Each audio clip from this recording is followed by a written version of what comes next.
السلام علیکم ورحمۃ اللہ وبرکاتہ۔ آج بہت خاص ویڈیو لے کر آیا ہوں، ایک پراسرار قلعہ۔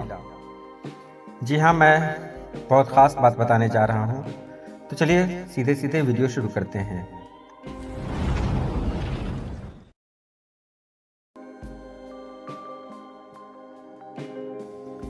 ہندوستان میں قلعوں کی کوئی کمی نہیں ہے، کیونکہ بہت سارے بادشاہوں نے یہاں مختلف خطوں میں حکومت کی ہے اور اپنی بادشاہت کے تحفظ کے لیے قلعے بنائے ہیں۔ یہاں پر بہت سے قدیم قلعے موجود ہیں جو اپنے آپ میں بہت سارے اسرار رکھتے ہیں۔ ایسا ہی ایک قلعہ مہاراشٹر کے ضلع رائے گڑھ کے ساحلی گاؤں مرود میں واقع ہے، جسے مرود جنجیرہ قلعہ کے نام سے جانا جاتا ہے۔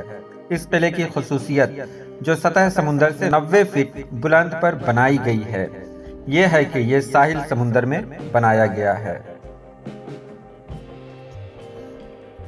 مرود جنجیرہ قلعہ ہندوستان کے مغربی ساحل پر واحد قلعہ ہے جو کبھی نہیں جیتا جا سکا۔ کہا جاتا ہے کہ انگریز، پرتگالی، مغل، شیواجی مہاراج، کانہو جی انگڑے، چیما جی آپا اور سمبھاجی مہاراج نے اس قلعہ کو جیتنے کے لیے بہت سی کوششیں کی تھیں، لیکن ان میں سے کوئی بھی کامیاب نہیں ہو سکا۔ یہی وجہ ہے کہ 350 سال قدیم اس قلعے کو ناقابل تسخیر قلعہ کہا جاتا ہے۔ مرود جنجیرہ قلعہ کا دروازہ دیواروں کے احاطے میں بنایا گیا ہے، جو قلعہ سے کچھ میٹر کے فاصلے پر ہی نظر آنا بند ہو جاتا ہے۔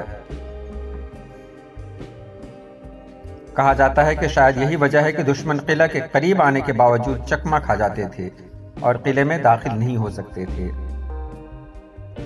یہ قلعہ 15ویں صدی میں احمد نگر سلطنت کے ملک امبر کی نگرانی میں بنایا گیا تھا۔ کہا جاتا ہے کہ یہ 22 سال میں تعمیر کیا گیا ہے۔ 22 ایکڑ پر پھیلے اس قلعے میں 22 حفاظتی چوکیاں ہیں۔